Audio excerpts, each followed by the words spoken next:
Money makes the world go round. Well, not so fast. The fact is, in today's digital economy, the problem with currency is speed. From brick-and-mortar payments, payments over the phone, payments on mobile phone and tablets, kiosk, or other unattended devices, the real issue about money, well, it's not the future of advanced electronic technology, that's for sure. But what it's really about? Secure payment processing. Greetings, everyone, and welcome from the Technology Association of Georgia. It's Friday, April 22nd, 2016, and this is Tech Talk. I'm your host, Frank Baya. On today's edition, secure payment technology for enterprises, financial institutions, and small and medium-sized businesses. In today's fintech world, how cutting-edge payment technology is rapidly becoming the key element to holistic approaches to data security prevention. The real question is there a solid security defense against current and future data breaches? Up to the moment, we speak with Ruston Miles, Senior Vice President and Chief Innovation Officer at Bluefin Payment Systems. Ruston brings 20 years of payment security experience to his role as the company's Chief Innovation Officer. Recognized industry thought leader and technology evangelist at Bluefin, the first North American-based company validated by industry experts for a retail point-to-point encryption solution in March of 2014. And the first company worldwide to receive professional validation for mobile point-to-point encryption in December of that same year. Ruston is a PCI professional certified payment professional, certified internet business strategist, and an active participant with the industry's PCI SSC. Up to the Tech Talk, the ever-expanding global world of fintech and security payment processing. We speak with leading industry expert on all the facets of payment security, encryption, EMV, tokenism, cryptography, and, oh yes, data breaches, the number one continuing threat, as well as the latest advanced technology in payment security. Up to the Tech Talk, Senior Vice President, Innovation Officer, Bluefin Payment Systems, Ruston Miles.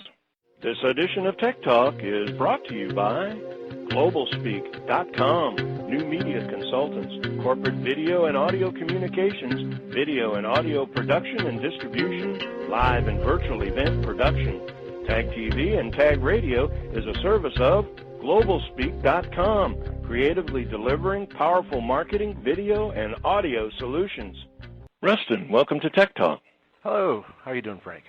Well, first off certainly Bluefin gets a lot of buzz around town, certainly in the industry, vertically and horizontally, as far as the whole graduation program, as far as securities and fintech and a lot of different verticals that I know that your impact.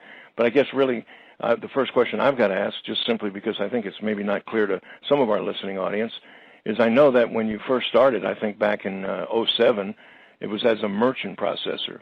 But now, obviously, you guys are specializing in security technologies. What's up with that? Yeah, if you look back to 2007, something else was interesting was happening in the industry at that time. Visa, MasterCard, Discover, American Express, all the card brands were all maintaining their own security and compliance programs throughout the industry. And it was November of 2006 when they all sort of came together and created the PCI Security Standards Council. That is the Payment Card Industry Security Standards Council, whereby they would set standards for security for the entire payment industry. Now, those initial requirements that came on were received as very onerous by the payment processors and the major merchants. And, of course, as a payments company, we had to go through that as well. One of the things I learned pretty quickly was that not a lot of companies were going to make it through that process. So the quicker that we could pivot and take our technologies, since we were already focusing on security, but security as far as payments, but the more that we could take that and simplify that and make that easier, the better we would do in the industry as far as making partnerships out of existing payment gateways and processors, and also bringing on merchants for payment processing. So we really saw that, and we were adjusting to market realities during our inception. Now, I guess, and I often say this because one of the things with Tech Talk, we don't deal with any singular vertical with depth. We deal with horizontal across the board and kind of talk to a number of different segments, CRM, fintech, health, IT. So I often say that the best that I can do is come as a tourist to some of these locations because it's just too much specific for the average person to stay with all the detail and the evolution and changes that are happening in what is constantly now, I think, almost statically a disrupted environment. But I guess one of the things that is impressive, I don't think it takes a lot to know that one of the recognitions that you guys have is that you were one of the first North American companies to receive that PCI, that payment card industry validation. But maybe go into what does that mean, and maybe give us some insight from the standpoint, I guess maybe this is going to sound silly, but is the significance relative to the payment industry, or is it just particularly for your company? Sure, and when we talk about the payments industry, obviously money is what makes things go round, right? So if you're in business and you serve customers, even if it's a business-to-business customer, 9 times out of 10, there's going to be some sort of credit card, debit card, or payment product, ACH, electronic check. Somehow money's being moved. So the payments industry really does affect and touch many other industries. And when we talk about these security requirements that come out from this PCI Council, they're not just for the payment providers. They actually reach out and mean that every single of the tens of millions of merchants out there and retailers, restaurants, quick service retail, healthcare, whatever it may be that accepts a card, they all have hundreds of security requirements that they have to comply with. So it really does reach out past just the quote-unquote payments industry and out into each and every merchant. Now, coming out of 2006 into 2007 when PCI came out, it is true that Bluefin was one of the first to be PCI validated as a secure service provider. We were also one of the participating organizations that was one of the founding participating organizations there, and we've been awarded as such for being one of the longest-running POs, as they're called. But specifically in 2014, we reached a validation for what's called point-to-point encryption, and that's in March of 2014. And we were the first and only at the time in North America, and that really is significant. And that's because what really started to happen as you look coming out of 2013 and 2014 was that breaches started happening at an alarming rate. Almost 783 I believe, well, it was 783 in 2014 reported breaches, so that's more than 2 per day. And of course, we all know about the major names that we've seen in the headlines. I won't embarrass any of them, but I'm sure we all know all of the names, and some of those have maybe impacted our own back wallets with cards that we've had to have reissued. And the truth of the matter is, the number one reason for all that is because this data has been running around in clear text through all these networks at all these businesses that you go to, and the bad guys can easily get at that data. And so this point-to-point encryption technology, or P2PE as it's called, that Bluefin really innovated and was one of the first to provide, encrypts all that data so that it makes it useless to the bad guys and to the hackers, which helps prevent breaches. And this technology was not in place when all these breaches happened. So we really sort of looked into the crystal ball and saw that coming, if you will, became the first to offer that technology, and has really set our company up to serve the industry well and to protect the industry. Well, with the changes and the dynamics that are in play, when you say crystal ball, that's pretty amazing that you were able to have that insight. I'm guessing that it had to be not only the right players at the right place at the right time, but having a vision and a perspective that covered the industry, not just at the point that you were dealing with it, but as you obviously have identified, what the future was going to look like as things begin to hybrid on each other. For the average individual trying to really still get a grasp on how it relates to me and how it relates to my business, or as it relates to me as a consumer, maybe go into, you mentioned data breaches, but let's talk about some of the things that you hear a lot about, like payment protections and tokenism and those kind of things. Give us a little insight into that. Sure. Well, one of the first things that you see every day, and it has affected every consumer, and it has a lot of misinformation around that, and I won't go too deeply into it, but hopefully this will enlighten some of you. And this is the EMV, as they call it, or the chip cards. A lot of us, all of us, I'd say, have probably half the cards in our wallet have the chips in them now. And a lot of folks have been told that this is the security technology. But there really is a sharp distinction between data security technologies that go in the industry and fraud prevention. So EMV chip card is a fraud prevention tool. This means if you're a small merchant that receives a lot of counterfeit cards, maybe you're near the border, or you're in an area where folks are coming in using fake plastic cards, well, then you'll have this EMV chip reader at your business that you can turn away that card because you can tell that it's not real. So this chip card really helped with counterfeit fraud. The interesting thing is that there's only about 5 basis points or $500 per million of the fraud that's out there is actually, of the payments out there are actually fraudulent counterfeit cards. So it's actually a fairly small problem when you look at it in the aggregate. So what happens? So a lot of folks, though, when they look at that chip in their card and they think, well, this is going to protect me from the breaches, the things that just that are happening all the time. The truth is that it will not actually protect because it's not a data security technology. The hackers can still get that data that's coming off that chip card. It may tell that merchant that they need to refuse your card if it's a counterfeit, but if it's a good card, it doesn't mean that their systems are encrypted to stop that data from leaking.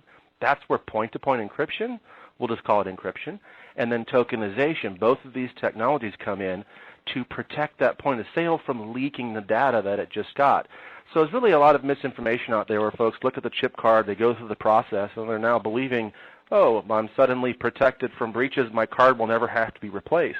And we've seen, even in USA Today recently, as this weekend, I saw an article where someone said, I just had my card replaced and I have a chip card, and it's for this very reason, and that is that the data still gets leaked. That's why these technologies that Bluefin and others are bringing to the market, like P2PE and tokenization, are absolutely vital for protecting what's really going on in the breach space. Now, of course, there are certain merchants that will appreciate the chip card because maybe they're in a business or a vertical that experiences a lot of counterfeit card skimming or whatever. So, but that's where it's at. Well, listening to you describe it, I know it's not directly related, but I'm thinking of that commercial where the people are robbing a bank and there's a security guard, and everybody hits the floor because the people say down on the floor, the robbers, and they all look to the cop, and the cop says, I'm not here to protect you, I'm just here to tell you there's a robbery, and guess what? There's a robbery. You know, I mean, it's sort of like some of the things we expect or think that is going to happen isn't really happening at all. I think your explanation pretty much is an alert to make you realize what is and what isn't really important to you and what's going to protect you and not. Let's talk a little bit more about this, the whole idea of the P2P or the point-to-point that you've been talking about. How does that evolve, or do you see it involving? You know, for example, not using it to encrypt a non-data card or like a healthcare patient payment table data? Yes, absolutely. So right now this technology was innovated and has been put forth in the payments industry and for merchants, et cetera, because that's where, you know, a lot of that retail data is being breached. Obviously, you know, healthcare data, electronic health records, all this stuff is being breached as well. So what's interesting about this P2PE or this encryption technology is that, in fact, we inject millions of keys into each device. So every time you swipe a card, every time you type the card in or dip the card if it's an EMV, however the card goes in, or if you tap it, if it's your mobile phone, every time you do that, a unique encryption key is used. This makes it virtually impossible for a hacker to ever crack millions of very strong cryptography keys. So it is definitely, the concept there is very powerful, and so actually taking that over into healthcare patient data, I think, is a great idea. It's definitely something Bluefin is moving forward in. It's something that you know, it was innovated in the payment space, and it's still not completely fully adopted there. So there's a lot of field, if you will, there to still protect. But absolutely, this technology can be used for any sorts of data: insurance data, health patient data, or even authentication data if you're using badges or cards or tokens to enter buildings. Anything that has to do with providing some sort of information into a point of entry, obviously that data needs to be encrypted, and using this P2PE or point-to-point encryption technology really can make a difference in securing it from breach. Well, payment security, obviously, that's where the tire meets the road. It's really the front lines and where a lot of this whole issue of security started, and a lot of the bigger issues have been, news issues have really educated and made people more and more aware, getting involved in other things like other personal information and even up to and including healthcare information. But I'm going to put you on the spot, and I'm going to ask you in terms of, number one, is security something that can be solved? I mean, is this something that's going to continue on? And can you narrow it down to, say, the number one threat that payment security is going to have, at least in the near future? Yes. I mean, the number one threat is clear. Verizon puts out what's called the DBIR, the Data Breach Investigations Report, each year. And it's hundreds of companies come together, and institutions and nonprofits and associations come together in the creation of that report. And what they're trying to find out is, why are these breaches happening? How are they happening? What are the attack vectors? And also, are the attack vectors different by vertical? Are they different within the healthcare than they are in the payment space? And so this Data Breach Investigations Report is very helpful.